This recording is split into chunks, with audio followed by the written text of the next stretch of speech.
안녕하세요. 월요일 2주차 수업을 하려고 합니다.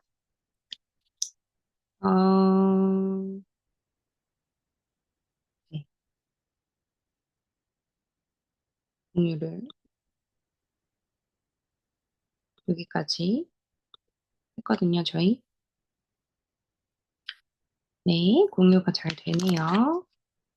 제가 영상 안 나온다고 하는 부분들은 다 수정해놨습니다. 바로바로 수정했으니까 가서 보시면 되고요. 우리 노화랑 활성산소 얘기했어요. 그래서 활성산소와 피부 노화에 대해서 이제 좀 2주 두 번째 수업 시간에 이제 설명을 할 거고요. 노아의 프로그램 이론에 대해서 학술적으로 이제 이야기를 하는 몇 가지가 있었어요. 우리 저번 시간에 했었던 게 첫 번째가 활성산소 이론이고, 두 번째가 노아의 프로그램 이론. 노아가 프로그램 세팅이 되어 있어서 유전적으로 동물 종에 따라서 일정한 수명이 있다는 가설입니다. 노아의 프로그램 값이 세팅이 되어 있다. 수명에 대한 연장 값이 세팅이 되어 있다. 태어나면서 시작되고 노화의 과정이 수명 유전적으로 정해져 있으며 동물 종에 따라서 일정한 수명이 있다는 가설입니다. 그리고 소모 이론. 소모 이론은 노화의 프로그램 이론에 대한 개념을 뒷받침하는 이론으로서 개개인의 동물이나 세포의 수명을 결정하기 위한 에너지율과 수명 유지를 위해 필요한 특별 에너지 대사율을 다르게 지니고 있을 것이라는 데 기초를 두고 있는 노화가 시간이 정해져 있어서 마찬가지로 이게 다 소모가 되면 죽게 된다라는 이론이에요. 그리고 활성산소와 피부 노화. 음. 활성산소와 피부 노화에서는 텔로미어 이론이 있는데요.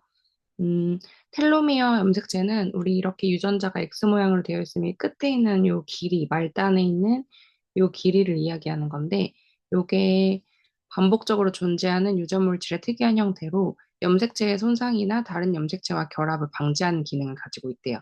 세포가 한번 분열할 때마다 한 번씩 얘가 1, 이에다가 두 번째 분열, 세 번째 분열, 뭔가 매미가 탈피하고 우리 각각류가 탈피할 때 한 번 이렇게 분열을 할 때마다 길이가 점점 짧아져서 이 길이가 일정한 숫자를 넘어서 없어지면 분열을 멈추고 세포가 죽게 되는 걸 우리가 텔로미어 이론이라고 하거든요. 세포 말단에 있는 걸 텔로미어라고 하는데 요즘에 MNN이라고 하는 영양제가 뜨면서 이 텔로미어 길이를 측정하는 안티에이징 여러 가지 테스트들이 나왔어요. 그래서 요즘에 조금 안티에이징이나 노화에 관심 있으신 분들은 이 텔로미어에 대해서 다 아실 거라고 생각이 듭니다. 모르시는 분들 한번 검색해 보고 오세요. 음. 그리고 유전인자 돌연변이 이론, 요 이론이 있는데, 돌연변이에 의해서 변형된 구조나 기능에 축적된 산물을 지닌 세포에 의해 점차 기능 장애를 일으켜서 세포가 죽게 된다고 추측하는 이론이래요. 예를 들면은 방사선은 대표적인 돌연변이의 원인이 되면서 생명의 수명을 단축시키기도 하는 이런 여러 가지의 원인들에 의해서 생명의 수명을 단축시키는 유전인자 돌연변이 이론이라고 하는 이론이 있다고 합니다. 그다음에 자가 면역 이론. 노화됨에 따라서 면역 시스템이 더 이상 체내 이물질과 반응을 척 없이 원활히 수행을 해야지 보호를 해주고 면역을 해주는데 요게 이제 노화될 경우에 신체 대사가 잘 안 되면서 단백질도 생성될 수가 없고 재생이 안 되면서 자가 면역이 떨어지면서 죽게 되는 세포가 요 이론들이 있고요. 그다음에 세포의 오물 이론. 노화됨에 따라서 물질 대사 후에 제거되지 못한 다량의 물질들이 세포질에 그대로 이게 이제 이물질이 들어온 배출되고 해야 되는데 이게 배출이 안 돼서 세포질에 그대로 축적되어 있다는 평범한 배경으로부터 출발하는 이론입니다. 세포 내에 와 같은 비활성 물질의 점진적인 축적으로 인해서 정상세포의 기능이 간섭받게 된다고 주장하고 있습니다. 이론이 많아요. 오류 축적 이론. 세포의 기능 장애와 죽음이 새로운 단백질의 합성 기작에 나타난 불규칙한 오류 때문이라는 이론으로 잘못된 오류 단백질의 영향에 의해서 세포의 기능이 변화가 생긴다는 가설입니다. 그리고 교차 이론. 교차 이론은 노화와 함께 새롭게 형성된 교차 연관의 형성 세포 내 단백질이 역으로 변형시킬 수 없다는 데 기초를 둔 이론으로 단백질의 변형을 초래함으로써 세포나 조직 또는 기관의 기능장애를 일으키게 되는 것으로 콜라겐의 교차 연관이 그 예입니다. 세포의 단백질이 역으로 변형시킬 수 없다. 콜라겐의 교차 연관이 그 예이다. 그다음에 항산화 요소. 항산화 요소도 노화를 일으키는 여러 가지 주범들이 있대요. 그중에서 효소라는 것들이 있는데 우리 몸에서 만들어지면서 이 효소로 인해서 단백질이 변화되고 이제 이런 여러 가지의 우리 몸의 효소들이 있는데 세포의 산화작용에 대한 첫 번째 방어 체계는 SOD라고 하는 효소고요. 과산화수소를 산소로 형성시키기 위해 산화물질을 균일화 하는 역할을 해준대요. 우리가 H2O가 호흡을 하고 남는 이런 배설물, 노폐물들을 우리가 H2에서 이산화탄소로 바뀌게 되는데 이 과산화수소가 그 이산화탄소 안에 들어가 있대요. 그래서 그거를 없애고 산화물질을 밖으로 배출시키기 위한 여러 가지 균질화시키는 효소를 SOD 효소라고 합니다. 이런 내용들은 이제 저도 사실 처음 들어보고 어려운 것들이라서 그냥 가볍게 듣고 넘어가 주시면 될 것 같아요. 그리고 CAT의 주의 기능은 HO2의 분해를 촉진시키는 효소가 또 있다고 합니다. 우리 몸에서. 그리고 GPX라고 하는 세포의 왕성하게 과산화 물질을 억제하는 역할을 하고요. 주로 간과 적혈구에서 활성도가 높으며 뇌와 신장 그리고 심장에서도 활성화를 해주는 역할을 하는 게 GPX라고 하는 효소가 있대요. 그 다음에 활성산소와 피부 노화. 피부 노화는 노화 피부의 기능적인 변화는 우리가 노화가 진행이 되면은 상처 치유 회복이 조금 떨어진대요. 노인 피부는 표피세포의 분열 속도나 재생이 느리기 때문에 50대 이후에 급격하게 떨어져서 2배 이상 감소가 된다고 합니다. 50대 이전에는 종이에 비거나 상처가 나도 재생이 좀 잘 됐다고 하면 50대 이후에 급격하게 2배 이상 감소가 떨어진대요. 그래서 노화된 피부에서는 상처 치유 능력이 떨어지면서 2차적인 세균 감염이 돼도 스스로 백혈구나 적혈구가 와서 걔를 케어해줄 수 있는 능력이나 면역세포가 떨어지기 때문에 50대 이후에 상처가 난 거는 세심한 주의가 필요하다.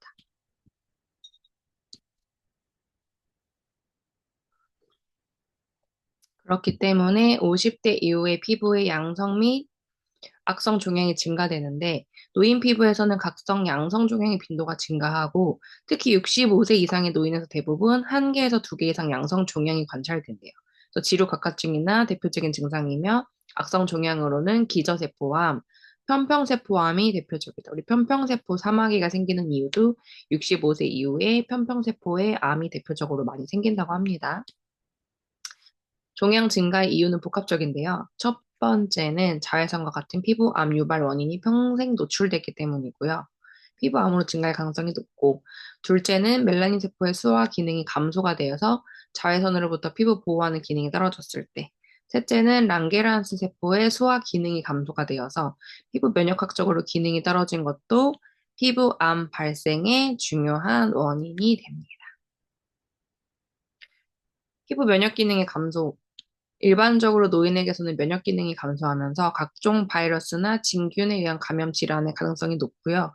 면역 기능의 감소로 피부 악성 종양의 증가 가능성이 있고 자가 면역의 기전에 의한 질환도 증가하게 됩니다. 랑게란스 세포수의 감소와 함께 항원 전달 T 림프구를 감작시키고 림프구의 분열을 촉진시키는 랑게란스 세포의 기능도 감소하게 된다. 그리고 비타민 D의 합성 감소. 표피 내의 비타민 D 합성의 전구 물질인 양이 감소하고 그 결과로 비타민 D의 합성이 감소돼서 칼륨 대사의 문제를 초래하게 된대요. 그리고 항산화 방어 기능이 감소되게 돼서 피부는 태양광선이나 오존 및 환경오염 물질 등의 접촉함에 따라서 정상적인 대사작용에 의해서 항상성 반응 활성산소에 노출이 되어 있고요. 이러한 반응성 활성산소에 의한 손상이 피부 노화의 주요한 원인으로 생각이 된다. 제거되지 못한 활성산소가 축적되어 주위에 존재하는 지질, 단백질, 효소, DNA 등을 공격하는 손상을 주는데 이 결과로 노화 현상이 나타나는 것이다.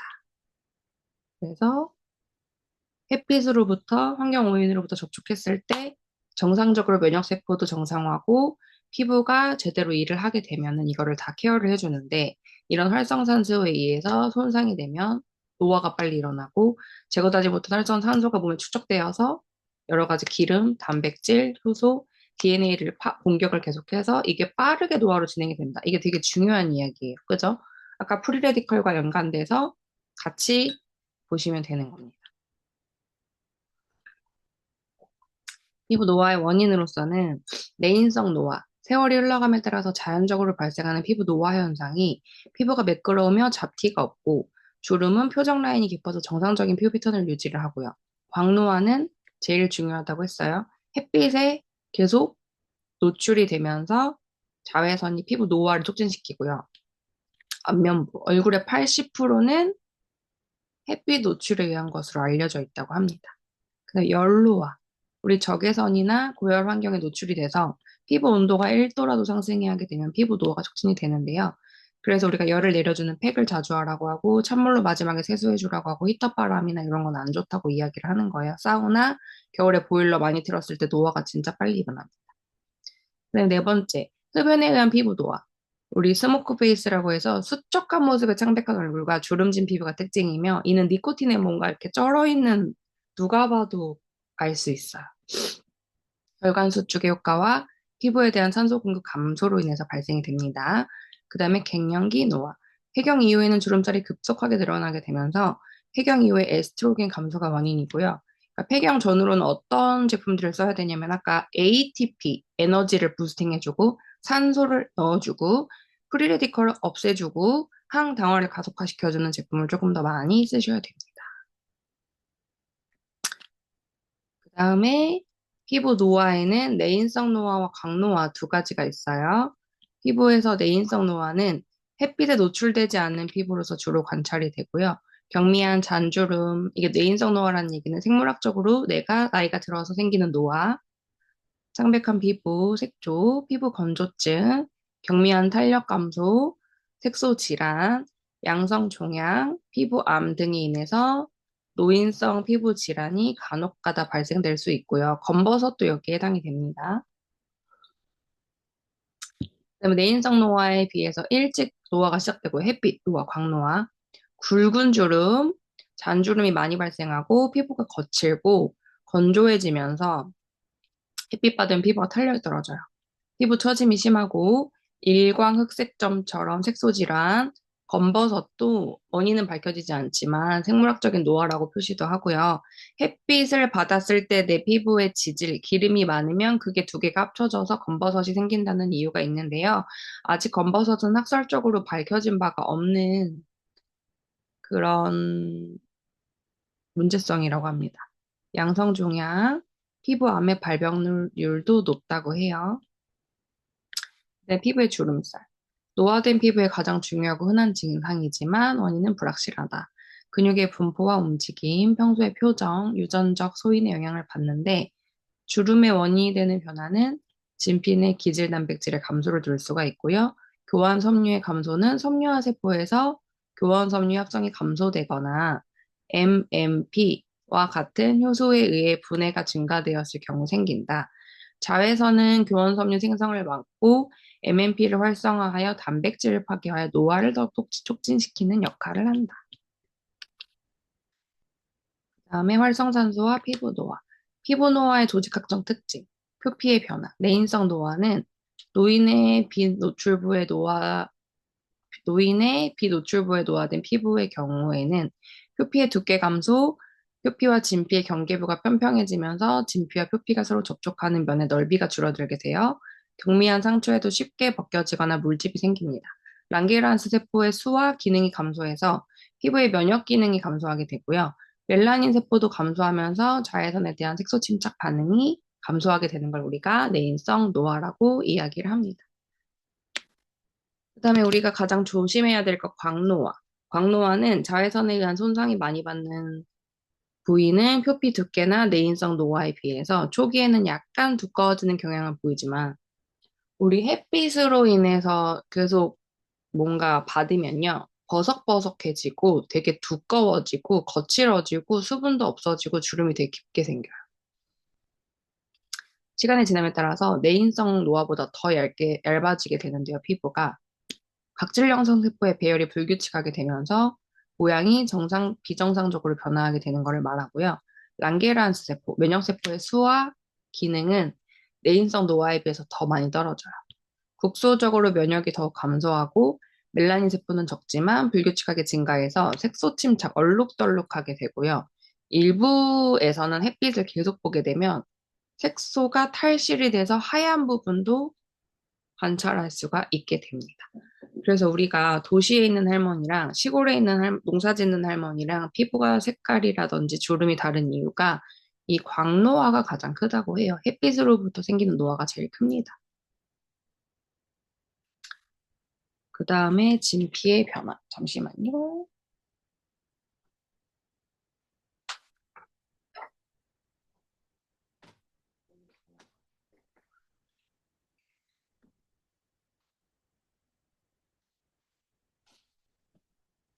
진피의 변화. 카메라가 이렇게 신기하게 사람을 쫓아가지고 잡아주더라고요.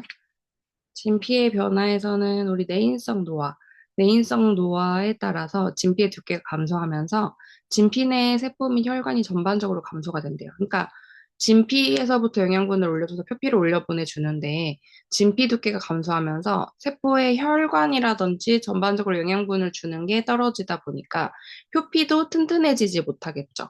진피 내의 구성물질인 교원섬유는 성인이 된 후 매년 1%씩 감소해서 주름살이 생기고 진피의 다른 구성물질인 탄력섬유도 그 수와 그러니까 직경이 감소돼서 길이가 짧아지고 탄력이 감소하게 됩니다. 광노화는 내인성에 비해서 교원섬유의 양이 심하게 감소하고 교원 효소 발현이 더욱 증가돼서 진피의 두께가 더 얇아지고 피부 탄력이 더 떨어진대요. 광노화된 진피에서 보이는 가장 뚜렷한 조직학적 소견은 상부 진피에 광범위하게 침착된 탄력섬유 물질이 안에 이렇게 자기네끼리 침착이 돼가지고 질겨지는 거예요, 피부가. 생화학적인 특성상 탄력소와 유사하게 거기서 유래한 물질이라고 추정하나 정확한 형성 기전은 알려져 있지 않다. 내인성 노화에 비해 진피 염증 세포가 침륜되어 있다. 이게 가장 크대요. 그다음에 교원섬유. 교원섬유는 피부의 기질 단백질 중에서 교원섬유가 90% 이상을 차지하고 있고요. 그 중에서도 제1형이 80에서 85% 이상 차지하고 있고 제3형이 10%에서 15%를 차지한다.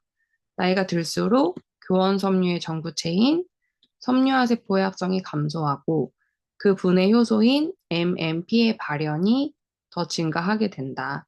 이 현상은 자외선에 의해 노출되어 광노화된 피부에서 더욱 심하게 되고요. 그 결과 피부 주름살이나 탄력 감소 등의 증상이 나타나게 된다. 탄력섬유. 탄력섬유는 광노화의 가장 특징적인 조직학적 소견으로서는 진피 내의 비정상적인 탄력섬유 물질이 축적되는 거래요. 볼까요? 연령별 진피 구조. 자외선 조사에 의해서 비정상적으로 각질 형성 세포와 섬유 모세포에서 만들어지는 탄력소가 탄력섬유 물질의 축적에 중요한 역할을 가능성이 크다. 탄력섬유는 표피와 진피의 경계 부위인 모유두 부위가 하부 진피까지 망을 형성하고 있는데 탄력섬유는 섬유 모세포 내에서 모탄력소 형태로 합성이 된 후 모탄력소들이 세포 밖으로 분비되면서 미세섬유 성분들과 결합하여 만들어진다. 라고 합니다. 봅시다. 진피 구조가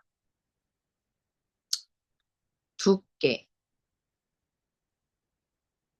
섬유화 세포의 양 많이 떨어지고 질도 떨어지고 교원질 구조는 불변, 다발 감소 얘는 변하게 되고 탄력섬유의 양 떨어지고 두꺼워지고 이상하게 비정상 탄력섬유의 수와 탄력증이 생기고요. 점 다당질 떨어지고 얘는 약간 찐득찐득하게 해서 뭉치고 딱딱해지고 피부 혈액순환 감소되고 빈번한 혈관 확장돼서 얼굴이 전체적으로 빨개지고 이렇게 된다고 합니다.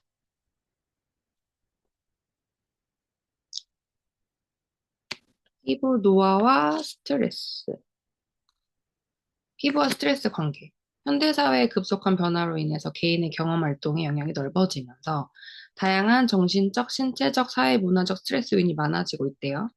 현대인은 스트레스를 해소할 수 있는 시간과 기회가 많지 않대요. 슬프네요. 미처 해소하기도 전에 또 다른 스트레스 요인을 경험하게 됩니다. 이러한 스트레스 요인은 사람들의 신체에 중대한 영향을 미침으로써 여러 형태의 질병으로 발전하게 됩니다. 스트레스는 이러한 스트레스 호르몬과 교감신경계의 상호작용으로 아토피와 같은 피부 질환의 증상을 악화시키고요.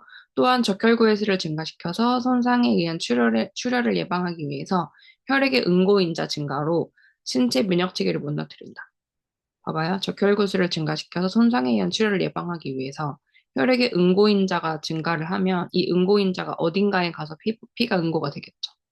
그러면서 여러 가지의 출혈들이나 혈관을 막아서 피떡이라고 하는 것들이 뇌에 가서 뭉치면 뇌의 혈관들이 터지게 되는 거고 이런 문제들이 생긴대요. 피지선과 감각기관의 역할의 변화로 인하여 피부 또한 크게 영향을 받는다고 합니다. 피부에 나타나는 스트레스 증상으로서는 1차적인 증상으로서는 진피에 일시적으로 나타나는 부종으로 스트레스의 요인과 함께 혈관 반응으로 발생하여 부종이 피부 조직에까지 확대 발전해서 두드러기, 피부가 타는 듯한 자결감, 가장 흔한 소양감이 있는 국소적인 피부 감염성 질환으로 조직 깊이에 침투하여 압통이 동반되면서 피부가 붉어지고 열이 나는 봉소염, 홍반 등이 나타나게 됩니다. 그거 보셨어요? 봉소염? 압통이 반복되면서 피부 감염 질환이에요, 이게. 그리고 스트레스성 2차적인 증상으로서는 이거는 진짜 봉소염은 약간 급성으로 온 거예요. 그리고 나서는 스트레스성 여드. 정신적으로 우리가 스트레스를 받게 되면 스트레스 호르몬이 부신해서 코티솔이라고 하는 부신 피질 호르몬이 나오거든요. 요게 안드로겐이 증가되면서 여드름이 악화되는데 특히 남포가 약한 체질은 스트레스에 더욱 자극받기 쉽고 40대 이후 주부들에게서 보이는 여드름은 스트레스가 주 원인입니다. 왜냐하면 35세 이후에는 여드름이 날 일이 없어요. 피지선이 줄어들고 피지선이 줄어들기 때문에 여드름이 잘 안 나는데 보통 어디 나냐면요. 여기가 신경이 지나가요. 3차 신경. 여기 나는 거 스트레스성 여드름. 볼에 막 한두 개씩. 여기도 신경 지나가거든요. 여기. 생리 전으로 여기. 이런 데 나는 거, 이 막박 갑자기 나는 거는 진짜 스트레스성 여드름입니다. 그다음에 색소 침착. 색소 침착은 색소세포는 신경계와 밀접한 관계가 있어서 불안한 상태에서 계속 지속이 되거나 스트레스를 받으면 ACTH로부터 생성되는 멜라닌 자극 호르몬, MSH 등이 멜라노사이트의 활성을 촉진하게 돼서 기미나 주근깨도 스트레스 때문에 생기는 거예요. 결론은 계속되는 스트레스는 기저세포 간에 자리 잡고 있는 멜라닌의 양을 더욱 증가시키고 정신적 스트레스로 인한 부신피질의 장애로 인해서 내장 장애, 여성 호르몬, 에스트로겐의 과잉 분비 및 부족할 때 나오는 내분비 실조로 이루어지게 됩니다. 이거 중요하네요. 여성 호르몬인 에스트로겐의 과잉 분비 및 갱년기 전후에 부족할 때 오는 내 분비계 실조가 되면은 저희 엄마도 어지럽거나 메스껍거나 두통이 있거나 이런 게 내 분비계의 실조 여러 가지가 잘 호르몬이 분비가 안 돼서 생기는 문제점입니다. 그리고 면역력 약화로 인한 건선. 건선은 까슬까슬한 작은 좁쌀 같은 붉은 발진이 버짐처럼 일어나는데요. 그 귀에 각질이 겹겹이 우리 인설이라고 해요. 사람 몸에서 눈이 내리는 인설. 겹겹이 쌓여서 닿기만 해도 우수수 떨어지는 게 건선이거든요. 이게 만성 피부염이에요. 피부병이거든요. 수분 부족의 원인으로 쌀쌀한 날씨에는 건성 피부가 더 치명적이고요. 건선은 주로 팔꿈치, 무릎, 엉덩이, 두피 등에 잘 생기며 잘 한 번 생기면 치유가 잘 안 된대요. 이것도 면역 반응이에요. 만성으로 발전하면 고혈압, 당뇨처럼 평생 관리해야 되는 난치성 피부 질환 중에 하나입니다. 의외로 조금 다른 문제성 피부보다 많아요. 음. 어, 건선은 피부 증상이지만 감기, 인후염, 편도선염처럼 바이러스 감염에 의해 발생하거나 증상이 악화되기 때문에 감기에 걸릴 경우에 신체의 면역이 떨어지잖아요. 이때 침투한 바이러스가 건선 증상에도 영향을 미친다고 합니다. 그리고 스트레스로 인한 백반증, 피부 노화 촉진. 여기까지 하고 우리 영상, 실기 영상으로 제가 넘어갈게요. 스트레스로 인한 백반증. 백반증이란 멜라닌 세포가 파괴되거나 기능이 저하되면서 피부에 흰 반점이 생기는 난치성 피부 질환이에요. 대표적인 증상으로는 다양한 크기의 흰 반점들이 나타나며 이러한 반점들은 정상 피부와 경계가 명확한 것이 특징입니다. 백반증은 건강에는 이상이 없으나 시각적인 특성이 강해 심리적 위축감이나 콤플렉스로 작용을 하는데요. 특히 얼굴과 같이 보이는 부위에 생기는 백반증은 사회적 대인관계에서 불편을 주기 때문에 우울증이나 대인기피증을 유발하기도 합니다. 스트레스로 인해서 또 생길 수가 있는데요. 멜라닌 세포가 파괴되면서 기능이 저하되면 피부에 흰 반점이 생기는 난치성 피부 질환이고요. 대표적인 증상으로는 다양한 크기의 흰 반점들이 나타나며 이러한 반점들은 정상적인 피부와 경계가 명확한 것이 특징이에요. 백반증은 건강에는 이상이 없으나 시각적인 특성이 강해서 심리적 위축감이나 콤플렉스로 작용을 합니다. 특히 얼굴과 같이 보이는 부위에 생기는 백반증은 사회생활이나 대인관계에 있어서 불편을 주기 때문에 우울증이나 대인기피증을 유발하기도 합니다. 피부 노화 촉진. 스트레스를 받으면 일시적 충격기가 지나도 대사 생리는 곧 회복되지 않고 장기간 영양 공급과 소모의 균형을 잃게 되면서 표피의 수분 손실이 커져서 피부에는 주름살이 생기고 거칠어지면서 전체적인 피부 기능이 저하되면서 노화가 촉진이 된다. 그러니까 피부는 스트레스를 받으면 어쨌든 회복이 잘 안 되면서 장기간 영양 공급도 잘 안 되고 균형이나 밸런스가 깨지면서 표피의 수분 손실이 커지면서 즉각적으로 주름이 생기고 거칠어지면서 노화가 진행이 된다라는 이야기예요. 우리 내일 다음 시간에 이론 여기서부터 다시 할게요. 피부 노화 예방과 치료. 그래서 이렇게 원인들이 생기는데 어떻게 하면 노화를 예방하고 치료할 수 있을지에 대한 내용들이 나올 겁니다. 음, 네. 공유 중지. 여기까지 수업 들어서 감사하고요. 저희 이 다음 수업 시간은 제가 실기 수업으로 동영상으로 연결할게요. 감사합니다.